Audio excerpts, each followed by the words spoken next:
सकरे निकरे का बहुत विचार था। एक उनके चेला थे मस्तराम बाबा, वो भी मस्तराम ही थे, जैसा नाम है मस्तराम दास नाम था, मस्तराम ही थे, हमेशा खड़े रहते सेवा में। मस्तराम चौका लगा, बार बार चौका लगता था उनके यहाँ, कोई आ गया चौका लगा, चौका लगा। फूस का छप्पर था, तो एक कुतिया पता नहीं कहां से वो परख गई, बार बार धूना पे आ जाए, ए मस्तराम चौका लगा। मस्तराम भी परेशान, वो बार बार आ जाए वहीं, फिर चौका लगा, फिर चौका लगा, वो घूमने आ जाए, पता नहीं क्यों आ जाए कुतिया। तो बाबा एक दिन बोले, ए मस्तराम क्या करता है, बार बार आ जाती कुतिया, मार दे उसको। मार दो का मतलब डरा दो, धमका दो, ये उनके कहने का आशय था, मार दो ये थोड़ी था। पर मस्तराम बाबा तो मस्तराम ठहरे, गुरु आज्ञा का जीवन में कभी उल्लंघन नहीं हुआ तो उल्लंघन नहीं होना चाहिए। ऐसा डंडा मारा कि बेचारी च्यों म्यूं भी नहीं बोल पाई, मर गई। अरे राम राम राम राम, बताओ कैसा साधु है, बताओ, हैं? कुतिया मार दी, राम राम, बहुत, ये तो पाप पाप कर्म है, कौन भोगेगा इसको। बोला महाराज बाबा, न मैं पापे जानू न पुण्य जानू, मैं तो आपकी आज्ञा को मानू। कहा पाप होए कहा पुण्य होए, बाबा तुम ही जानो, स्वर्ग नरक में मुझे पतो ना है, मुझे खबर ना है।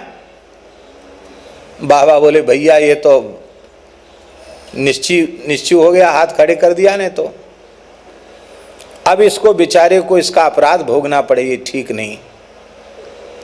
तब बाबा ने प्रायश्चित किया और हाथ में जल लेकर संकल्प किया, मैं अपने भजन का कुछ अंश इस कुतिया को दे करके नित्य गोलोक की प्राप्ति कराता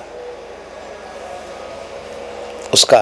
और फिर बोले मस्तराम अब चौका तो लगा, चौका लगवाया गैया के गोबर से, और गैया के गोबर के कंडा की अग्नि में उस कुतिया का संस्कार, कुतिया के शरीर को मानसी गंगा के जल से नहवा के विधिवत बाबा ने अपने हाथ से संस्कार किया और प्रार्थना की, प्रभु आप अपनी नित्य सन्निधि इसको प्रदान करना। यही कथा पूरी नहीं हुई, उस कुतिया का भंडारा हुआ तो राधे श्याम बाबा बोले मस्तराम से, जा मस्तराम, 7 को उसके कुत्तन ने न्योतो दिया। मस्तराम परकम्मा में गए, जो कुत्ता मिले हाथ जोड़ के, गुरु जी ने बुलाया है, अमुक तिथि का भंडारा है। महाराज तमाम कुत्ते इकट्ठे, कुत्तों को खिलाया बाबा ने। संतों की लीलाएं बड़ी विलक्षण होती हैं। ये बात हम इसलिए कह रहे हैं,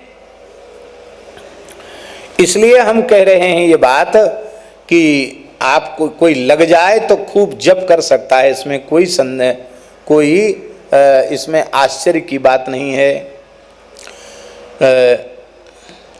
गोरखपुर में ये जो अपने चांदगोटिया जी हैं ना, विष्णु प्रसाद जी, भैया का नाम क्या है बाबूजी जो लोग रहते वहाँ, विष्णु प्रसाद जी के भाई है ना, हैं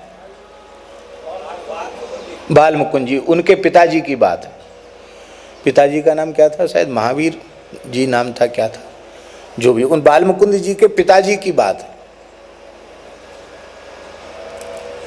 वे नाम जप करते थे और गीता प्रेस के सबसे पुराने सेवक, स्थापना काल से जुड़े हुए, तो निष्काम सेवा करते थे गीता प्रेस की। तो सेठ श्री जयदयाल गोयनका जी ने कहा कि चांदगोटिया जी आप नाम जप तो करते हो, डायरी में लिख लिया करो संख्या। पहले वो संख्या नहीं लिखते थे कितना जप किया, अब डायरी में लिखने लगे। जब उनका शरीर पूरा हुआ तो परम श्रद्धेय स्वामी राम सुखदास जी महाराज गए उनके घर, और जाकर उन्होंने कहा कि हम श्रद्धांजलि के लिए तो आए ही हैं, हम वो डायरी देखने आए हैं बाबूजी की जिसमें वो नाम जप की संख्या लिखते थे, क्योंकि सेठ जी ने मेरे सामने इनको जप संख्या लिखने की आज्ञा दी थी।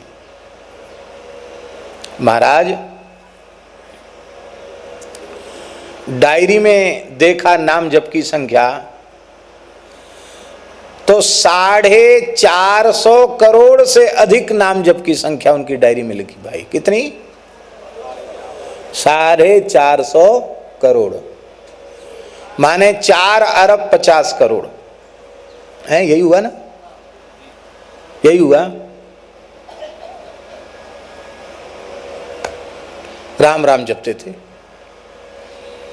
तो आप विचार कीजिए, एक गृहस्थ वैश्य, उसके पहले जो जपा उसकी तो संख्या ही नहीं थी। इतना जप सकते हैं, लगने की बात है। लग जाइए, बस भजन में लग जाइए और लग करके जप कीजिए।